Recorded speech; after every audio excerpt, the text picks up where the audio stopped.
I swear, if Duke doesn't stop barking at that storm drain, I'm going to lose my mind. That's what I yelled from the porch that morning, coffee in hand, still half in pajamas. I had no idea how close I was to the most unforgettable moment of my life. It started like any other Saturday.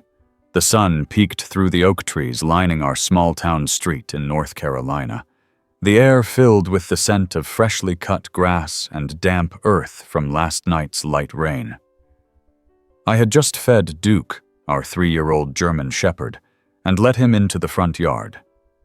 He was always alert, always watching, but today he seemed especially wired. The barking started 5 minutes later. Short, rapid, insistent bursts. He was posted near the storm drain that sat at the edge of our driveway, tail stiff, ears pointed straight. I assumed it was a squirrel, or maybe a raccoon. We had plenty of those, and Duke treated each one like a personal threat to our household security. But this didn't stop. 10 minutes passed. Then 20. "Duke, leave it!" I called, but he didn't even flinch. I tossed on a pair of boots and stepped off the porch, annoyed but mildly curious. As I neared the drain, Duke's body blocked me from getting too close, and he let out a low growl. That wasn't like him. He was a big goofball most of the time, loved kids, chased butterflies, but growling like that? That was new. "What is it, buddy?" I crouched beside him and peered down through the slotted cover of the drain. At first I saw nothing but darkness. A few dead leaves, a trickle of muddy water, but then something moved. It wasn't fast. It wasn't a flash of fur or the flutter of feathers. It was slow, deliberate, like fingers. I stumbled back onto the pavement. Duke didn't budge. "Honey?" I called, trying to keep my voice calm as I backed away from the drain. My wife Caroline stepped out of the house, still brushing crumbs off her robe from breakfast. "You okay?" "There's something in the storm drain, something alive. I think we need to call someone." Caroline rolled her eyes at first, but one look at Duke, frozen, laser-focused, and baring his teeth, made her stop short. She fetched her phone and started dialing animal control. I paced. I kept looking at that drain, half expecting something to pop out and grab my ankle. My mind raced through wild possibilities. Maybe a large snake? A lost opossum? But those don't have fingers. Animal control said they'd be there in an hour. That was too long. Whatever it was, I wanted it out.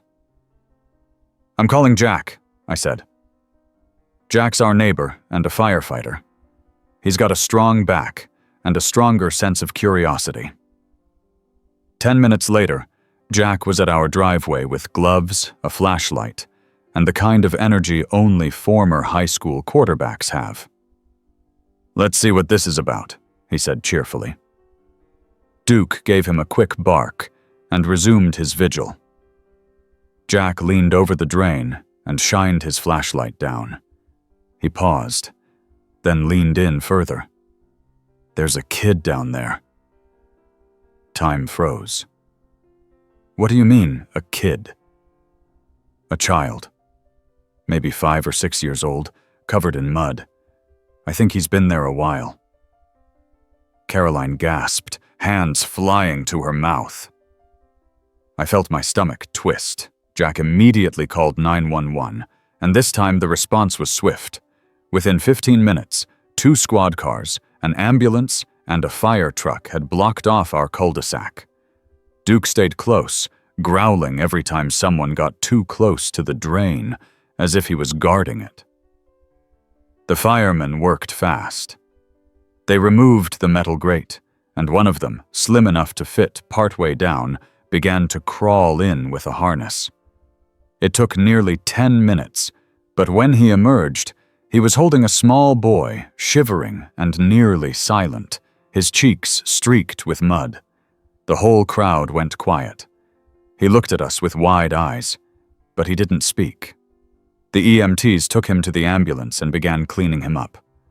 I caught one of them whispering that he didn't have any visible injuries, but his clothes were torn and old. No one knew how long he'd been down there. No one could explain how he ended up inside a drain pipe under a quiet suburban street. Duke, meanwhile, finally sat down, panting like he'd run a marathon. He never left that spot, I told the officer who came to interview us. Not once. The officer nodded. That dog saved that boy's life. If no one had noticed. He didn't finish the sentence. Later that day, they traced a few things. The boy had no ID, no backpack, nothing. But his shirt had a name tag barely still attached. It just said Ben. He still hadn't spoken a word. That night, after the commotion died down, and Duke finally lay on the porch with a rawhide treat, I sat beside him, thinking about that bark. The way he had sensed something. Someone. That we couldn't. The next morning I woke to a knock at the door. It was a social worker and a young police officer. And behind them was Ben, freshly bathed, wrapped in a new jacket, and holding a stuffed bear. He asked to come back here, the social worker said gently, to see the dog. Duke bounded down the hallway like he already knew. He stopped in front of Ben, sat, and wagged his tail once. Ben reached out and placed his hand on Duke's head. That was the first time he smiled. The social worker watched the moment with misty eyes. "We're still trying to find his family," she said. "But for now, he's safe." I looked at Ben, then at Duke. "He's more than safe," I said. "He's got a hero watching out for him." And just like that, what started as a morning full of barks and mystery turned into something we never saw coming. But the story was just beginning. The morning after Ben first came back to see Duke, everything felt different. The air felt heavier, though the sky was clear. Duke kept circling the porch as if waiting for something, ears twitching at every sound. Caroline and I sat at the kitchen table, not really touching our breakfast. We just kept staring at the doorway, waiting for the knock that didn't come. By noon, we finally tried to get back to normal. Caroline headed to the store, and I figured I'd catch up on some yard work. I opened the garage, grabbed the rake, and was halfway through the side lawn when I noticed Duke was gone. I dropped the rake. "Duke!" I called, panic rising. Not again. I walked briskly back around to the front, then paused. There he was, at the edge of the driveway, tail wagging low.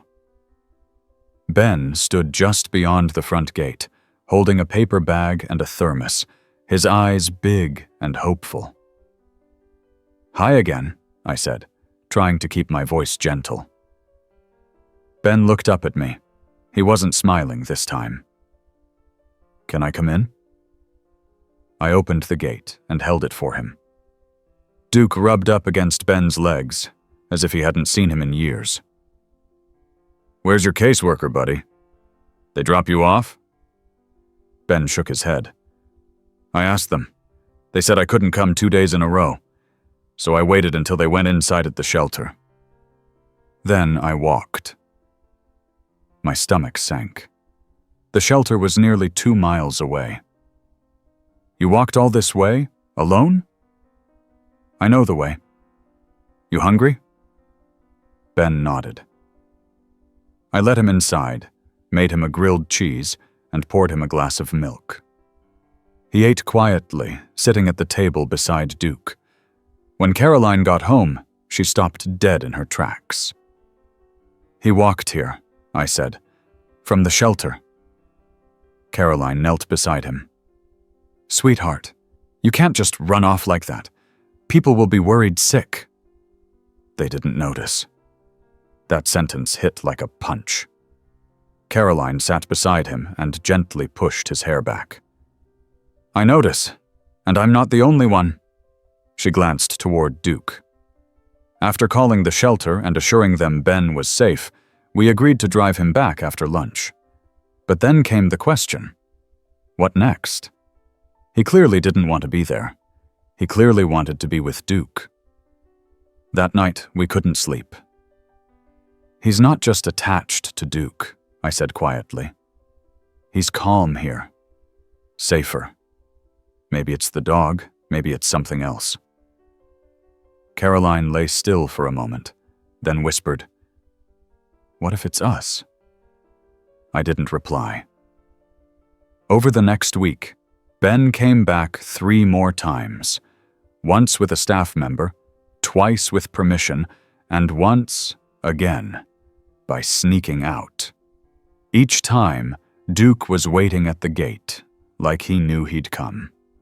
The shelter finally called us in. We sat down with the caseworker, a tall woman named Nancy, who had a firm voice but kind eyes. He's opened up more in the last week than in the 2 months we've had him, she said. He won't talk about what happened yet, but he draws pictures of your dog and your house. He talks about grilled cheese sandwiches. He talks about your porch. Caroline squeezed my hand. We're not saying anything official yet, Nancy continued. But if you're willing, we'd like to discuss fostering. Maybe more. We said yes that night. There was paperwork, visits, interviews. But eventually Ben stayed for good. And the moment he stepped through the front door with a small duffel bag and his stuffed bear, Duke leapt from the couch, tail wagging, and licked his hand like it was the best day of his life. The first few weeks weren't easy. Ben didn't talk much. He had nightmares. Sometimes he'd sit in corners, hands over his ears, and Duke would quietly curl up beside him without a sound. Other times he'd stare out the window like he was waiting for something or someone. One night, a few weeks in, I found him on the porch, eyes wide open in the dark. Bad dream? Ben nodded. Want to talk about it? He shook his head. Want company? He shrugged. Duke walked over and flopped beside him. I sat on the other side. We were quiet a long time. Then Ben whispered, I didn't know his name. Who? The man in the drain. I turned slowly. What man, Ben? Ben picked at the hem of his pajama pants. He was down there too, before, not moving. I saw him. I felt a chill crawl up my spine. Why didn't you tell anyone? Ben's voice got even smaller. Because I thought they'd blame me. I looked at Duke. His ears were up. Do you think he's still down there? I asked carefully. Ben nodded slowly. The next day, I called Jack again. We told the police. They sent someone, then someone else. By afternoon, the drain was being rechecked, more thoroughly this time. And they found something. It was bone. Human. A part of a shoe. The storm drain had an old, disused offshoot section that hadn't been mapped in decades. It ran deeper, under the lot where the old mill used to be. And somehow, someone had been there long enough to decay. The news made it to the papers. The town buzzed. Questions flew. The sheriff said they were investigating possible missing persons matches, some going back years. But no one could explain how Ben had ended up down there, or survived. Ben said little after that. But when we sat on the porch, he'd hold Duke's paw and say, he knew. He was trying to tell everyone. We believed him. The fall came fast. The leaves turned and Ben started at the local elementary school. Caroline bought him a backpack with little paw prints. He beamed. I'd never seen a smile stretch that far across his face. He came home every day with stories about a girl named Maddie who shared her fruit snacks, a boy named Logan who liked to draw dragons, and a teacher named Mr. Holloway who wore funny socks. But every day, the first thing he did was drop his bag and run to Duke. "Guess what?" he'd shout, and Duke would perk up, ready for the download. Halloween rolled around. Ben wanted to dress as a superhero, but not just any superhero. "I want to be Duke," he declared. So Caroline got to work. She made cardboard ears, a brown fuzzy tail, and a chest plate with a big red heart drawn on it. We painted his cheeks, gave him a collar, and he wore Duke's old tag around his neck. The whole neighborhood loved it. We walked him from house to house, and everyone smiled. They remembered the story. They remembered the barking. They remembered the boy pulled from the drain. "That dog saved your life, huh?" one neighbor asked. Ben nodded proudly. "He saved my life, and he found someone else too. He's a double hero." The neighbor chuckled and handed over extra candy. By Thanksgiving, Ben was calling us Mom and Dad. It wasn't something we asked for. It just happened. Like everything with Ben and Duke, it happened when it was ready. One night, as the wind howled outside and the trees shook their dying leaves, Ben stood in the doorway of our bedroom. "Can I sleep with you?" I opened the covers, and he slid between us. Duke followed, curled up at the foot of the bed. Ben whispered into the dark. "Do you think he's okay now? The other man?" I turned to face him. "I think so. I think Duke helped him too." He nodded. "I think he was sad. But Duke didn't bark for him. He barked for me. That means the man was already gone, right?" I held his small hand.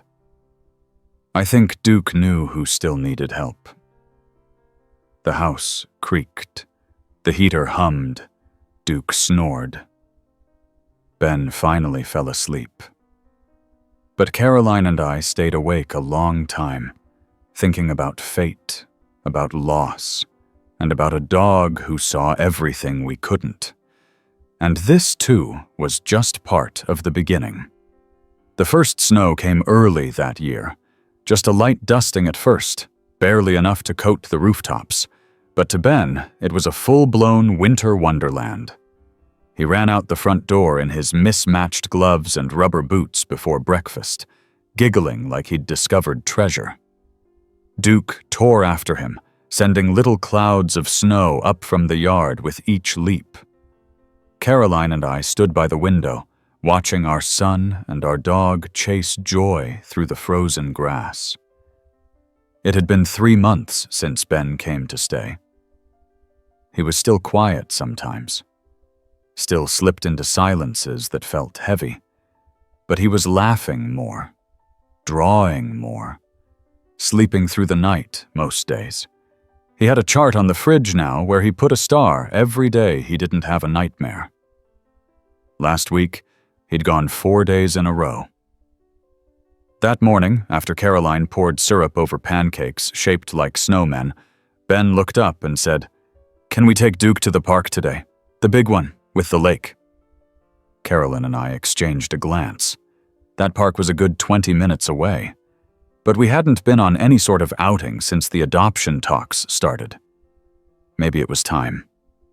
We bundled up, packed snacks, grabbed Duke's leash, and drove out just as the snow picked up again. The park was mostly empty, aside from a few bundled-up joggers and one man fly fishing in a heavy coat. Ben skipped ahead, holding the leash like it was his greatest responsibility in the world. Duke trotted calmly beside him, tail swaying, alert as always. The lake shimmered with a thin sheet of ice near the edges. Ducks huddled on the banks. The air smelled like pine and wet earth. Ben led us down a wooded trail we hadn't walked before. It looped through tall trees and over a narrow footbridge. As we crossed, Duke suddenly stopped. Ben tugged the leash lightly. "Come on, boy." But Duke wouldn't move. His eyes were locked on a bend in the trail up ahead. His ears stood straight, nose twitching. "Do you see something?" I asked, stepping ahead. Carolyn moved to Ben's side, resting a hand on his shoulder. Duke let out a low bark, then another, sharper. Then he pulled forward, quick and sudden, nearly dragging Ben with him. I grabbed the leash just in time. "Easy, what is it?" Then I saw it. Around the bend, just past the clearing, sat a backpack, half buried in the snow, zipped halfway open. And next to it, barely visible beneath a pile of fallen branches, was a small boot. Caroline gasped. Ben stepped forward, wide-eyed. "Stay back," I said firmly. "Ben, stay with Mom." Duke barked again, high and urgent now. I moved toward the branches, heart pounding, and began pulling them aside. And there, curled up, face down in the snow, was a girl, maybe 6 years old. Her coat was torn, her fingers bare and red. She didn't move. I dropped to my knees. "Caroline, call 911! Now!" She already had her phone out. "Ben, keep Duke calm." I didn't know if the girl was breathing. I didn't know how long she'd been there. Her skin looked far too pale. I touched her shoulder gently. "Hey, sweetheart, can you hear me?" A sound. Barely a breath. I turned her gently over. Her eyes fluttered. Her lips trembled. "You're okay. You're going to be okay." Duke barked once, then laid down right beside us, resting his head near hers. She blinked at the sound. I watched her eyes land on Duke. Carolyn ran up with a blanket from the car. I wrapped it around her while we waited for help. When the ambulance finally arrived, they loaded her carefully, checking vitals and whispering urgent things to each other. Ben stood silently beside Duke, clutching his stuffed bear like it was the only thing keeping him anchored. The officer who came recognized us. He'd been at our house the day they found Ben. "What are the chances?" he asked quietly. "That you'd find another one?" "It wasn't us," I said. "It was Duke." They took the girl to the hospital. She was hypothermic, malnourished, bruised, but she was alive. And she had a name, Ellie, and she had no parents. Just like Ben. The next few weeks blurred. Investigators came back, reporters called, but we declined all interviews. This wasn't a story to us. This was real life. This was a little girl who almost didn't make it, and a dog who saw her before anyone else could. Ben took it hard. Not in a loud way. In a quiet, thoughtful way. He stared out windows longer. He asked more questions. "What happens to Ellie now?" "She's safe," we'd tell him. "She's in the hospital for now. And then they'll find a home for her." "What if she doesn't want a new home?" That one made us pause. "Some homes aren't safe," Ben added softly. "Maybe she's scared. Like I was." Duke sat beside him on the floor, head in his lap. After Christmas, we visited the hospital. Ellie was awake, but quiet. She didn't speak much, only nodded or shook her head. But when Duke walked in with Ben, her eyes lit up. She reached out and touched his ear, then smiled. It was small, but it was real. Ben sat beside her and said, "He found me too." She didn't respond with words. She leaned her head against Duke's side. The social workers said Ellie had no known relatives. They were trying to trace where she'd come from, but nothing had turned up yet. And that's when Ben said it. "She can stay with us." The room fell silent. Ben? Caroline began gently. No, really. Duke found her. That means she's meant to be with us.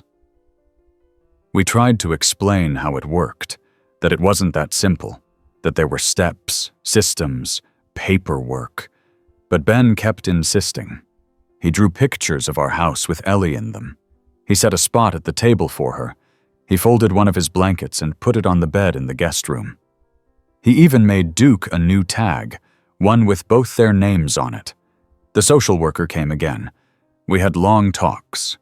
They asked if we were sure, if we could handle more, if we were ready.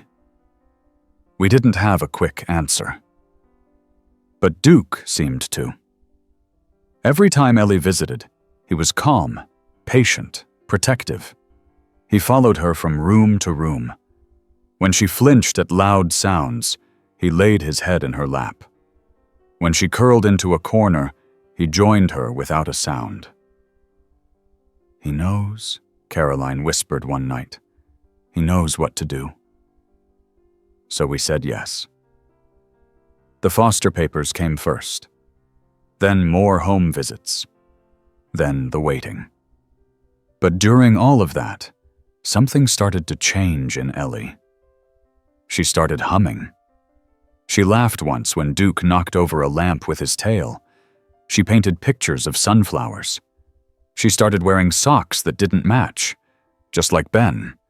And every night, before bed, she kissed Duke on the nose and said, "Good job, hero." One night, just before spring arrived, she stood at the doorway of our bedroom in her pajamas, her teddy bear in one arm. "Can I sleep with you tonight?" We nodded, opened the blankets, and made room. Duke jumped up too, curling between them. Ellie snuggled close to Ben and whispered, "We're okay now, right?" Ben nodded. "We're okay. Duke found us." And slowly the house filled with peace again. But the world outside still had stories to tell. We just didn't know yet what the next one would be. The first time Ellie spoke to someone outside our house, it was to a mailman. She and Ben had just come back from walking Duke around the block. Ellie was holding the leash this time, something she'd insisted on, and Duke had been trotting proudly beside her like he knew how important it was. They came up the driveway just as the mail truck pulled up.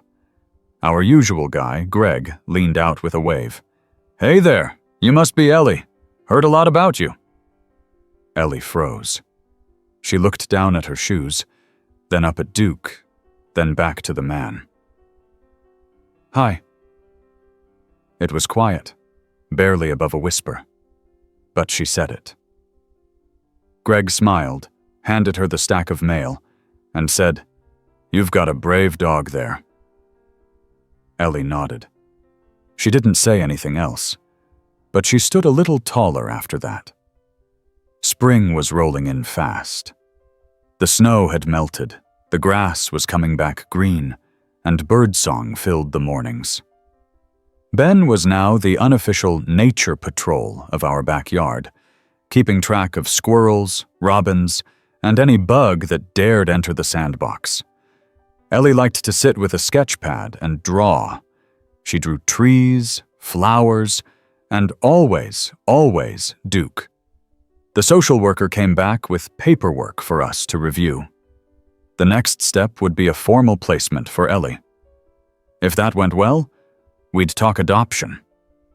Caroline and I stared at the forms for a long time. It felt huge, permanent, real. But then we looked down the hallway, where Ellie and Ben were curled up on beanbags, giggling at some cartoon while Duke lay across both their legs. There was no question. We signed everything that night. The next morning, Duke barked at the drain again. It had been months since the first time. He hadn't paid it much attention since. But now, as we packed the car for a weekend cabin trip, Duke stopped mid-step and stared. "Not again," I muttered. He let out a sharp bark. One, then a second. He wasn't frantic, just alert. Ben came out onto the porch with his backpack. Is he doing it again? Looks like. Ellie stood beside me. Should we check? I looked down at her. She was serious. No fear in her eyes, just quiet concern. We all approached together. I crouched down and peered in. Nothing. Just leaves, maybe a small puddle from last night's rain. Maybe it's just a smell, I said. But Duke didn't budge. He barked again, then started pacing.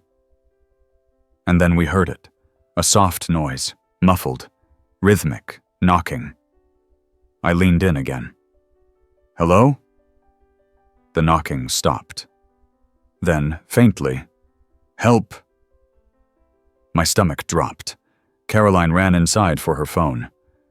I stayed by the drain with Duke, trying to get a better angle. The voice came again.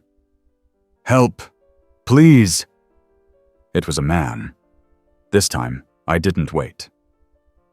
I called Jack, who had become our go-to guy for every strange twist of fate.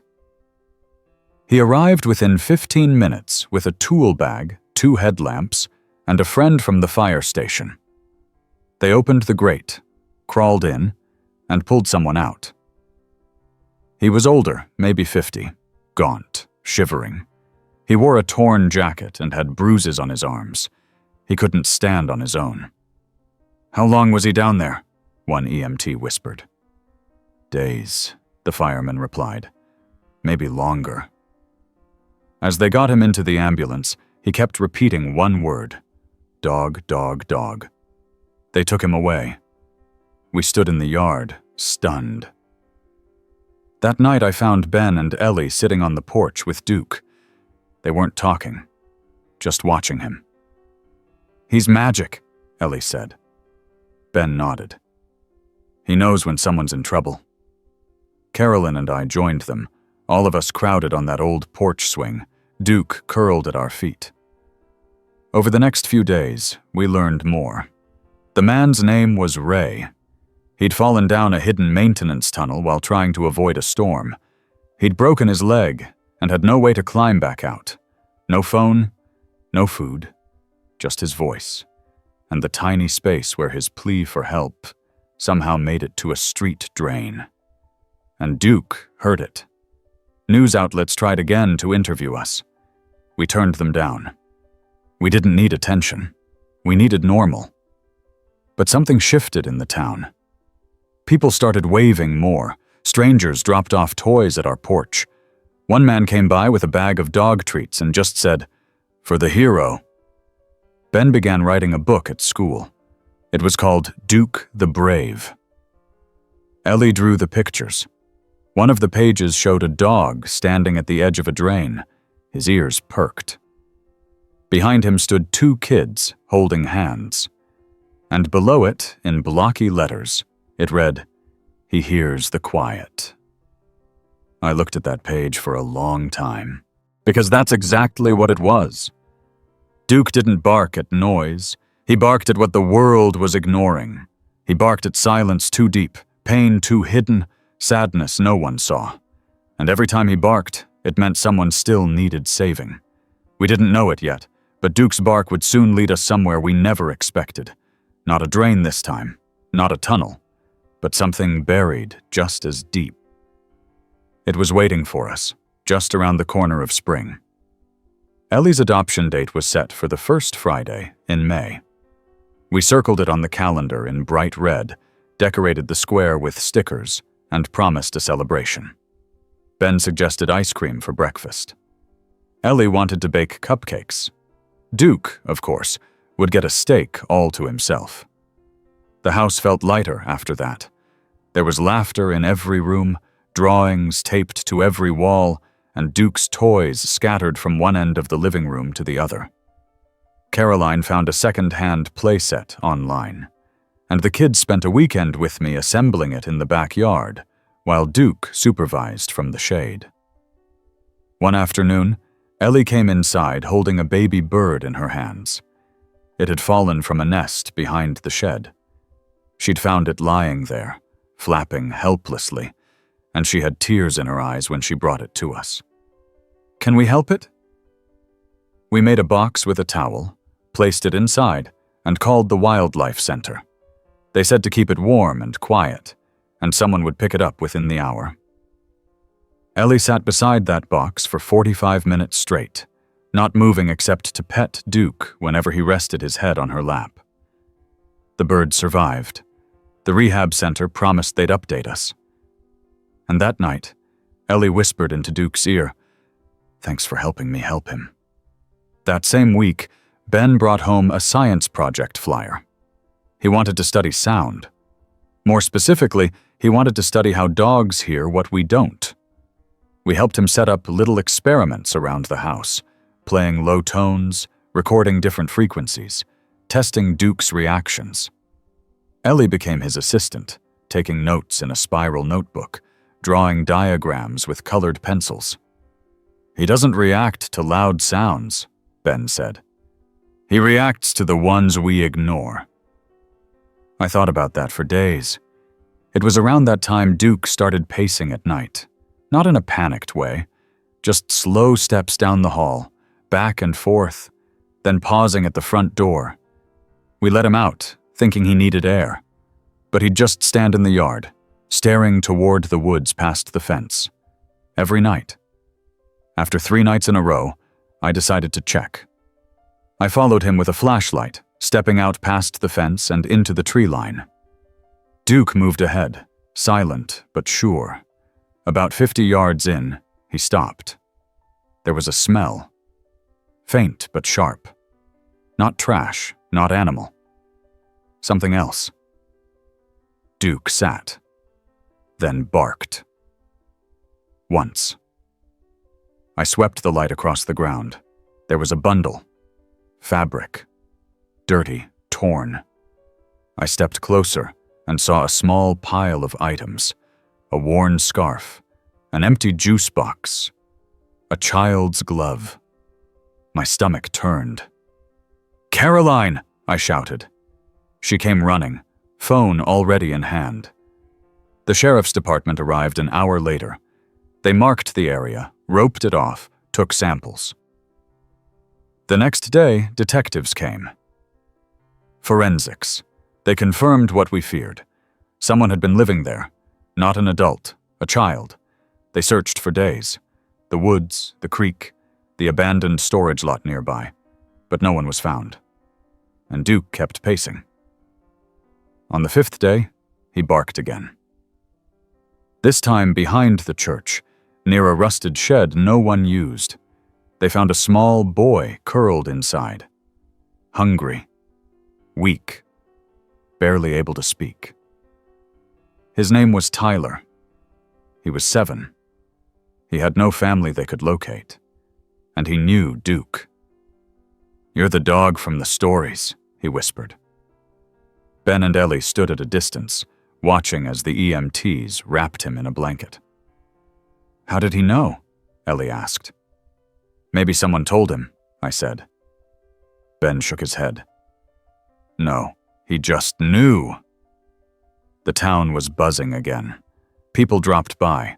They left cards. One woman brought homemade muffins and asked to pet Duke. Another left a hand-carved wooden sign that read, "Guardian." Duke sat beside it for an entire hour, like he understood what it meant. Caroline and I stayed up late again, talking about Tyler, about what would happen next, about how many more. Ellie tiptoed into the room and said, "He's scared. I can tell. Like I was." She didn't ask us to take him in. She just said, "He shouldn't have to sleep alone." The next day, we visited the hospital. Tyler was shy, but he let Ellie sit beside him. Ben handed him a drawing of Duke with a superhero cape. Duke rested his chin on the edge of the bed, and Tyler smiled. They let him come over that weekend, just for the afternoon. But when it was time for him to leave, he clung to Caroline's hand. "I don't want to go back." We called the caseworker. "We already started the paperwork," she said. Caroline stared at me. I nodded. We'll make room. We moved the guest room furniture, bought a new dresser. Ben helped Tyler pick out superhero sheets. Ellie shared her markers. Duke slept at the foot of his bed the first night and never left. One evening, Ben asked, "How does Duke keep finding people?" We didn't have an answer. Ellie whispered, "Maybe because he listens with his heart." Duke lifted his head at that, and outside, beyond our windows, the world kept spinning, full of quiet things waiting to be heard. Summer came in slow waves that year. One week it was still sweatshirt weather. The next we were filling up a kiddie pool in the backyard and tossing popsicles to the kids like life had always been this easy. But under all that sun and laughter, I could feel something humming. Not bad, just quiet, like something was waiting to be noticed. Tyler had been with us for almost a month now, and every day he opened up a little more. He was still soft-spoken, but there was a sharpness in him. He noticed everything. When Ellie got quiet during storms, he'd sit closer to her without saying a word. When Ben couldn't find a Lego piece, Tyler would already be holding it out before anyone asked. And Duke had taken to shadowing all three of them like a silent, furry lifeguard. One Thursday morning, Ben woke up with a plan. "Let's build a lemonade stand," he said over cereal. Ellie lit up. "We can make signs and cookies." Tyler shrugged, but I saw the corner of his mouth turn up. By noon, we had a table set up near the mailbox, painted cardboard signs, a cooler full of lemonade, and a jar for quarters. Duke sat behind them like a manager, tongue out, tail swishing lazily. Neighbors stopped by. One man dropped a $10 bill just to ask for a photo with Duke. Another said she'd bring her grandkids by later to meet the famous dog from the news. The kids didn't mind. They handed out lemonade, made jokes, offered extra cookies to anyone who asked about Duke. Then, just before sunset, a car pulled up. It was old, red, beat up. The man who stepped out looked even more worn down. He had a long beard, wrinkled flannel shirt, and the kind of eyes that didn't know how to rest. He didn't look at the lemonade. He looked at Duke. Duke's body tensed, not fearful, not angry, just alert. The man walked slowly toward the table. Ellie stepped back. Tyler froze. Ben looked at me, unsure. "Nice dog," the man said. "He's smart," I replied. "Yeah, I heard. Found some kids. Saved some lives." He nodded, then stared at Duke again. "Wonder if he knows about me." I stood up straighter. "What do you mean?" He didn't answer right away. Then he said, "I had a sister. Lost her years ago. She ran from everything. Thought maybe she could start over somewhere quiet. Then one day she stopped calling." He reached into his back pocket and pulled out a folded photo. It showed a little girl, maybe 7 or 8, holding a teddy bear and smiling with all her teeth missing. "I think she had a kid before she disappeared," he said. "No one ever found her, but I saw the paper last month. Said you found a boy in the woods." My heart skipped. He turned the photo around. "Does this look like someone he'd recognize?" I called for Tyler. He came slowly, clutching a small toy car in one hand. "Tyler," I said gently, "this man thinks he might be your uncle. He says your mom was his sister." Tyler looked at the picture. His eyes didn't move at first. Then he nodded. "That's my mom. She had that picture in her drawer." The man exhaled, eyes suddenly glassy. "I didn't know where she ended up. I've been trying to find her. I thought maybe—" He trailed off. I put a hand on Tyler's shoulder. "She passed, didn't she?" Tyler nodded again. She got sick a long time ago. I didn't know what to do, so I left.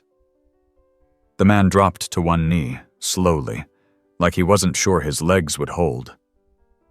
I'm sorry, buddy. I should have been there. Tyler didn't speak, but he didn't run either. The caseworker came by the next day. We gave her everything: the story, the photo, the conversation. She verified the man's ID. His name was Frank. He had no record, no red flags, just a long history of looking for someone he never stopped missing. We sat on the porch that night, Caroline and I, sipping cold tea while Duke lay between us. What happens if Tyler wants to go? She asked. We let him, I said, if it's right. A week passed before Tyler brought it up. I don't want to leave, he said quietly, but I want to know him. Caroline nodded. That's okay. So Frank started visiting, once a week, then twice. He helped Tyler fix a broken remote control truck. He brought pictures of their family, old ones, worn with time. They sat under the oak tree for hours, just talking. Duke stayed close by. Then one evening, Frank asked if he could bring something by.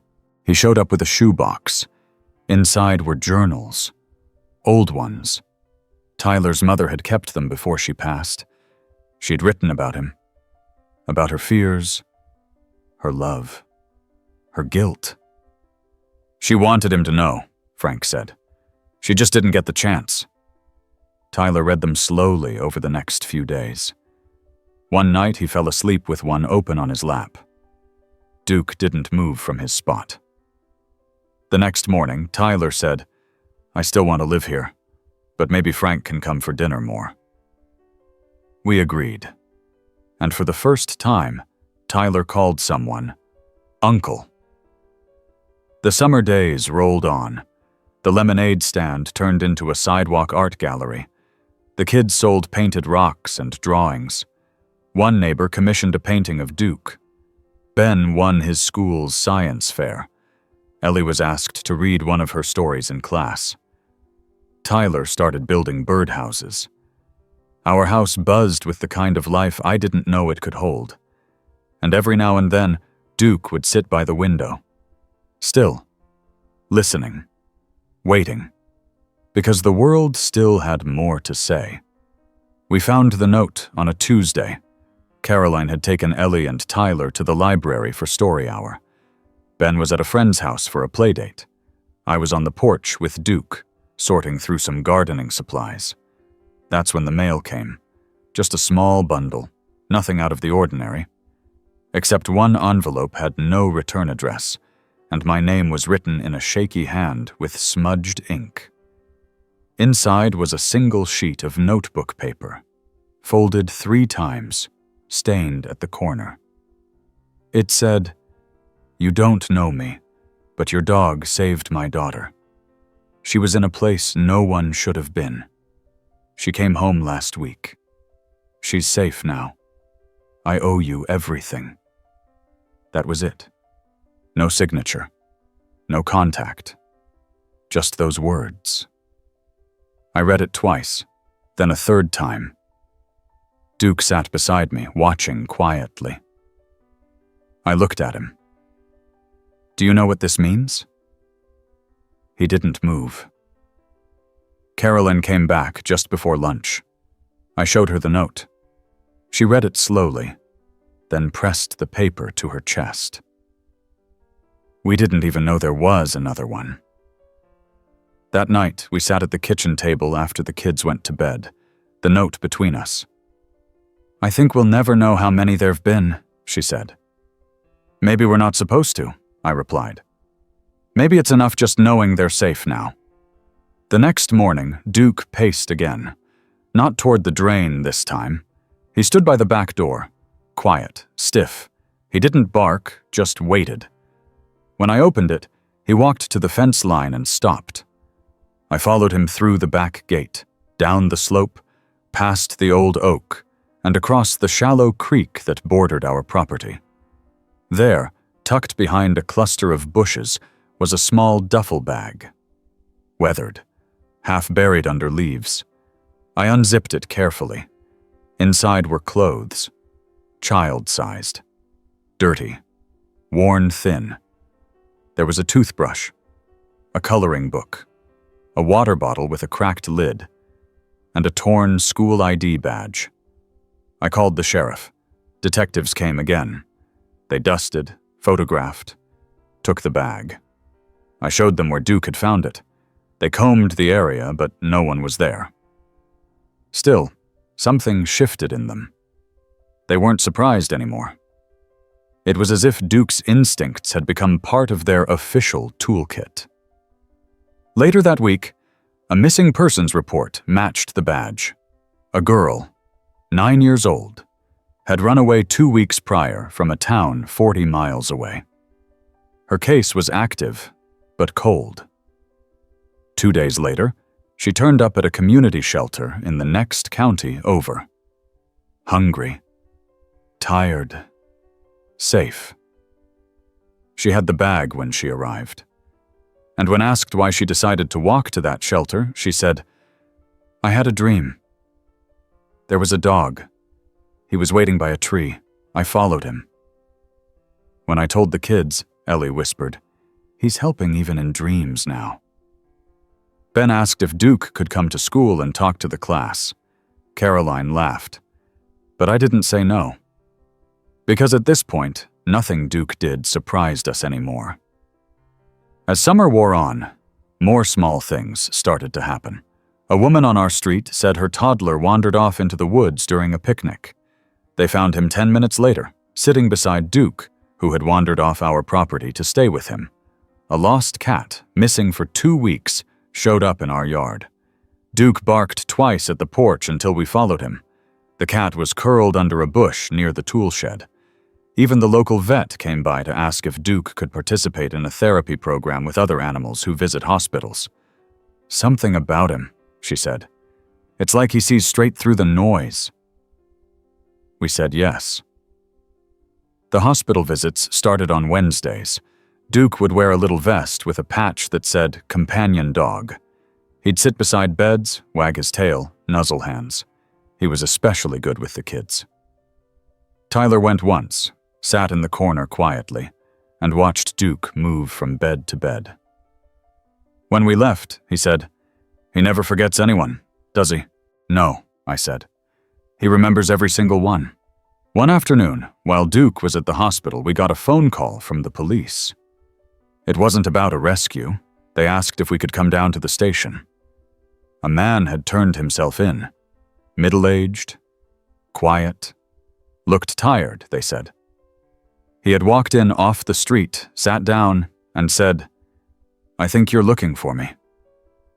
When asked why he came, he said, "A dog barked at me in a dream, over and over, until I couldn't take it anymore." He confessed to abandoning a child in another county the year prior. The case had gone unsolved. The child had been placed in emergency care, name unknown, identity unclear. It took some digging, but the department was able to match the child's file.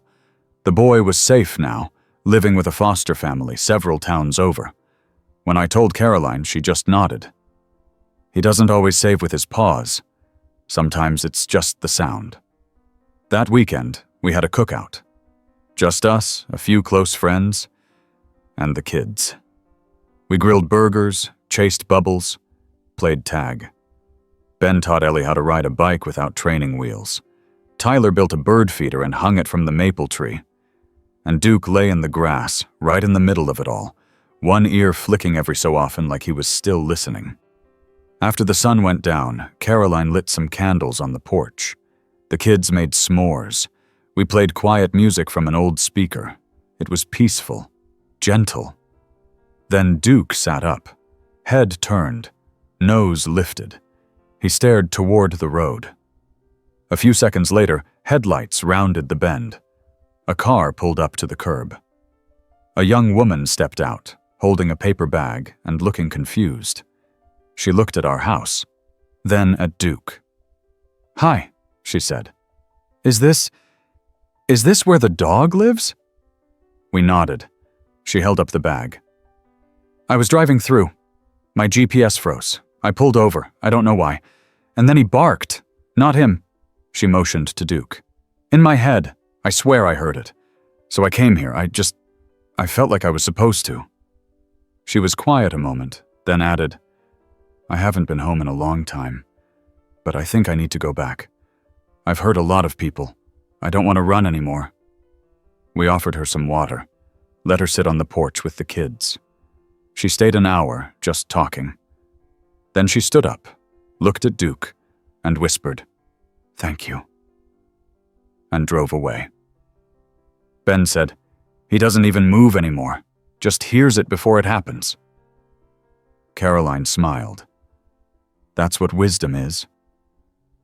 And still, somehow, Duke wasn't done. He was just getting started.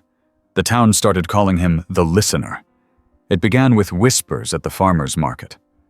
Someone mentioned Duke had a sense about people.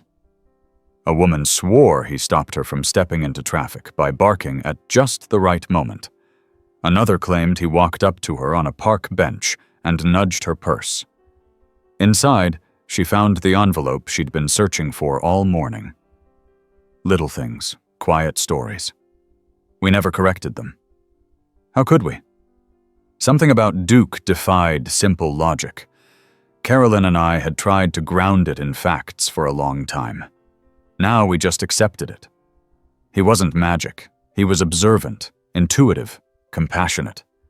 But more than that, he responded to something most of us missed entirely: the invisible threads of worry, fear, and need that drifted like smoke through the world. Ellie leaned into it fully. She drew comic books featuring Duke as a superhero with a cape made of starlight. Ben started journaling their adventures, complete with maps, timelines, and case files. Tyler, quieter than the others, made Duke a collar charm from a stone he found on a hike. He called it the Heart of the Forest. Summer deepened, and the town began preparing for the 4th of July parade. Caroline volunteered us to help decorate the float for the local library.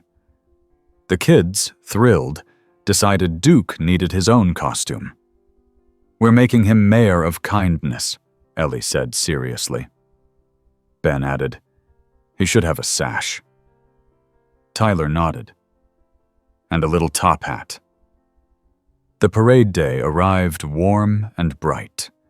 We lined up our float early, a cardboard castle of books and glitter.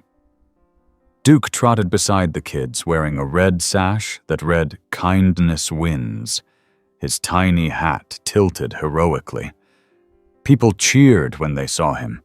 A group of kids ran up to pet him. Adults stopped for pictures. Even the mayor gave him a ribbon. But midway through the route, Duke stopped. Not dramatically, just a pause. He turned his head slowly, ears stiff. We all followed his gaze.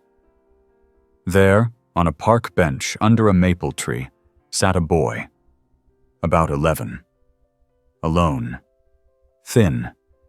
His sneakers were falling apart. He watched the parade, but didn't seem to see it. Duke stepped off the path and walked straight toward him. The boy looked up, flinched. Then Duke sat. The boy reached out, touched his head, and started to cry. By the time I reached them, Caroline had already called someone. She'd seen the look in Duke's eyes, the weight of the moment. We didn't need confirmation. We just needed to act. A social worker came within an hour. The boy's name was Jacob. He'd been on the run. Again. Foster to foster. A cycle of placements that never stuck. "Did he say where he's from?" Caroline asked. The worker shook her head. "Just that this was the first place that felt okay." Jacob stayed with us for the weekend while they sorted his files. He barely spoke, But he let Ellie braid a friendship bracelet for him and watched Tyler carve a toy plane from scrap wood. Ben showed him how to use the telescope. But it was Duke he followed.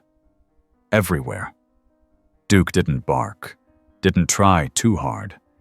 He just existed near Jacob, silent, steady. That Monday, the agency called. They found the original file. It was incomplete. The placement records were inconsistent. They asked if we'd consider taking him in. We didn't hesitate. That night, Jacob slept curled up on the couch, one hand resting on Duke's back. The next morning, he asked for pancakes and orange juice, and smiled. We added a new toothbrush to the bathroom, rearranged the chore chart, made space in the minivan. The days passed gently. Then Duke paced again. This time it wasn't the drain, or the woods, or a stranger. He walked to Tyler's door and sat. It was almost midnight. I opened the door slowly. Tyler was awake, sitting on the floor, crying. "I didn't mean to," he whispered. I read the journal again, the one from my mom." I sat beside him. Duke lay down across both our feet. "I thought I was okay," Tyler said. "But it still hurts. Even with all this, it still hurts. You're allowed to hurt," I said. "Love doesn't stop aching just because things get better." He didn't say anything, just leaned into Duke, pressing his face into that warm fur. After a while, he whispered, "Thanks for finding me." Duke blinked slowly, then closed his eyes. The next morning, Tyler asked to plant a garden. "Something for her," he said. "Something that keeps growing." We cleared space near the porch. He chose wildflowers, sunflowers, and herbs. Ellie made markers out of painted stones. Ben added a weather spinner. Jacob helped build a border out of old wood scraps. Duke sat in the middle of it all, watching. That week, Caroline suggested something new. "We should hold a neighborhood event," she said. "Something about hope. Something for the kids, for the families, for anyone who needs to believe in good again." We called it the Listening Picnic. Flyers went out. Families came. People brought blankets, food, lawn games. We had a table for drawing, one for stories, one for memory jars where people could write something they'd survived. Duke, naturally, had his own booth. "Sit with Duke," the sign read. "Tell him what you need. He's listening." And they did. One woman told him about her brother who stopped speaking after their parents passed.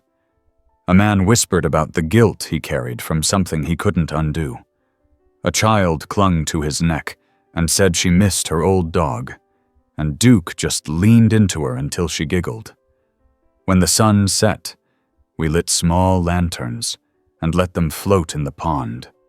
Each one had a name, a hope, a goodbye. As they drifted, Jacob turned to me and asked, "Do you think Duke feels it all?" "I think he feels just enough," I said, "and lets the rest go with the wind." And the wind was gentle that night, full of stories drifting free. Still, Duke wasn't finished. He never was. The first letter came in a pale blue envelope, the kind you'd find in an old stationery set. It didn't have a stamp, just our last name written in neat, careful cursive and taped to the front door. No one saw who left it. No car slowed in the driveway. Duke never barked. He just sat by the door when I opened it, watching me like he already knew what I'd find. Inside the envelope was a note. "Please forgive me. I never wanted to leave her. I just didn't know how to stay." That was all it said. We didn't know who it was meant for. There was no name, no mention of who her was, but Caroline held on to it anyway, tucked it in the same drawer where we kept photos, postcards, and every hand-drawn Duke story the kids made. 2 days later, another envelope appeared, this time yellow. Same spot on the door. Inside. I saw him once, a big dog standing in the street. I thought I was imagining things, but now I see him everywhere. I think I'm ready to talk. Jacob was the first to say it aloud. Duke's pulling them in, not just the lost ones, the ones who left too. Caroline and I exchanged a glance. Neither of us knew how to explain it, but we both believed it. By now, belief had replaced logic in our home, like sunlight through old blinds.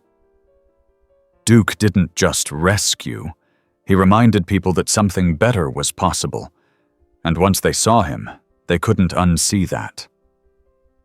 The letters kept coming, one every few days. Some were long, some just a line.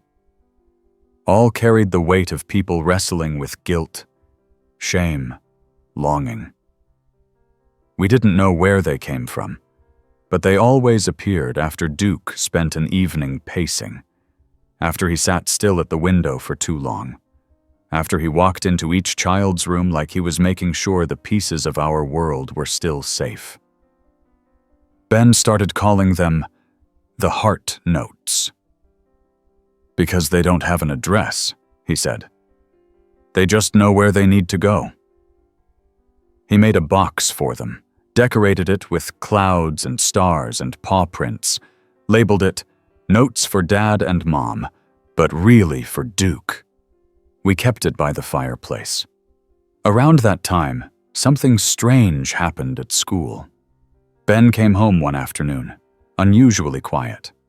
Duke followed him to his room without a sound. Later, I knocked gently and peeked in. Ben was sitting cross-legged on the floor, Duke's head in his lap. "There's a kid at school," he said. "He's new, never talks. People say he bites. But I saw his eyes today, and they looked like mine used to." I sat down beside him. "What do you mean?" "Like he's waiting for someone to notice him, like he's stuck in a place that no one else sees." The next day, we met with Ben's teacher. She confirmed there was a new student. Max, recently moved from foster care, withdrawn, easily startled. No family visits yet. The staff was doing what they could. Ben asked if he could invite Max to our house, just for a few hours. He promised there'd be snacks. Duke would be there. Nothing weird. We arranged it, signed forms, had a caseworker call us. Max came that Saturday. He didn't speak for the first hour, just wandered around the backyard, trailing his fingers along the fence. Then Duke trotted up with a squeaky toy and dropped it at Max's feet. Max stared, then kicked the toy a few feet. Duke brought it back. Max kicked it again, this time farther. For 20 minutes, they played silently. A rhythm, back and forth. Eventually, Max said, "He listens without looking sad." That night, Ben whispered, "I think we found another one." Max didn't stay that time, but he came back again and again. A few hours turned into full afternoons. His social worker said it was the first time he hadn't had a behavioral incident in weeks. One day, he came with a drawing. It was Duke, standing in front of a door, his tail pointing to the sky like an arrow. The door was slightly open. Inside was light. Max wrote under it, "He shows the way out." We hung it on the fridge. Meanwhile, Ellie started writing letters.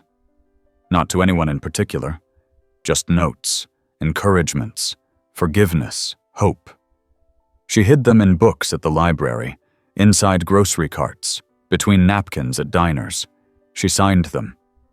Someone who understands. And Duke. One Sunday morning, Carolyn found a man sitting on the steps of the church down the block. His clothes were worn, his beard full, his eyes red. He held one of Ellie's letters in his hand.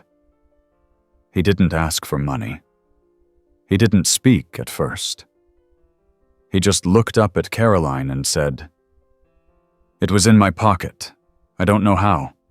I hadn't worn this jacket in months. But I found it, and I had to come back." Caroline sat with him on the steps. Duke rested at his feet. He whispered stories about his daughter, about how he left, about how he wanted to return, but didn't know if he was allowed. Duke didn't move the whole time. Before he left, he wrote a letter and placed it in Ben's box. "I will earn the right to be known again," he wrote. "Thank you for showing me what I had forgotten." The next week, we started a wall in the hallway. We called it Duke's Ripple. Every photo, every note, every drawing, every thank you went up there. It stretched fast. One day, Caroline stepped back, looked at it all, and said, "He's not just saving people, he's stitching something back together." And Duke, lying nearby, gave a soft huff. He'd already known that. The ripple didn't stop. A school guidance counselor asked to bring students over for therapy sessions. A retired teacher sent us 20 copies of Duke-themed journals for kids to write in. One man donated a bench to the park with a plaque that read, "For the ones who wait to be heard." Then came the message from a shelter 3 counties over. They had a girl. Young. Quiet. Alone. She had one request. "Can I go where the dog is?" We said yes. We always would. Because when Duke barked at that drain all those months ago, we thought he was calling us to a moment. But really, he was calling us to a mission. And we were still just getting started. The girl from the shelter arrived on a gray, breezy afternoon, her hands tucked into the sleeves of a too-big hoodie. She didn't speak much at first, but her eyes tracked Duke the moment she stepped out of the caseworker's car. He was sitting on the porch, his tail thumping once, twice, like a quiet drum roll for something only he could sense. Her name was Lila. 9 years old. No known family. Her paperwork was thin, filled mostly with crossed-out entries and contact attempts that went nowhere. She had no backpack, just a plastic bag holding 2 shirts, a toothbrush, and a frayed book of fairy tales with no cover. Carolyn met her at the driveway with an open posture and a soft smile. "You're safe here. Come in whenever you're ready." Lila glanced at Duke. "Does he bite?" "No," Caroline said. "He listens." That night, after the rest of the kids had gone to bed, I found Lila in the hallway in front of the ripple wall. She was staring at Max's drawing, the one with Duke in front of a glowing door. "That's the one I saw," she whispered. "In my dream. Same dog. Same door." I didn't speak, just sat beside her. "I wasn't even looking for help," she said. "I thought, maybe I didn't deserve it." Duke padded over and laid down beside her, chin resting on her bare toes. The next morning, she asked for a notebook. "I want to write my own story," she said. This time, I want it to end different. The notebook became her favorite thing. She wrote during breakfast, scribbled on the porch, even jotted sentences in the back seat during car rides. Her handwriting was jagged, full of stops and starts, but it bloomed quickly. Every page was titled the same. The Place Where the Dog Lives. As July gave way to August, the house felt more alive than ever. Lila became the storyteller, Ellie the illustrator, Ben the idea guy, Jacob the detail checker, Tyler the quiet encourager. Max came over more, eventually moving in full-time. His caseworker said she'd never seen him smile so much. And always, Duke at the center. Not leading, not commanding, just being. One night, a storm rolled in. Heavy winds. loud thunder. The kind of weather that used to wake Tyler up crying. But this time, we found all 6 kids in the living room, curled up in a blanket fort made from sheets and couch cushions. Duke was inside with them, a flashlight balanced between his paws. They were reading Lila's latest chapter aloud, each one taking a turn.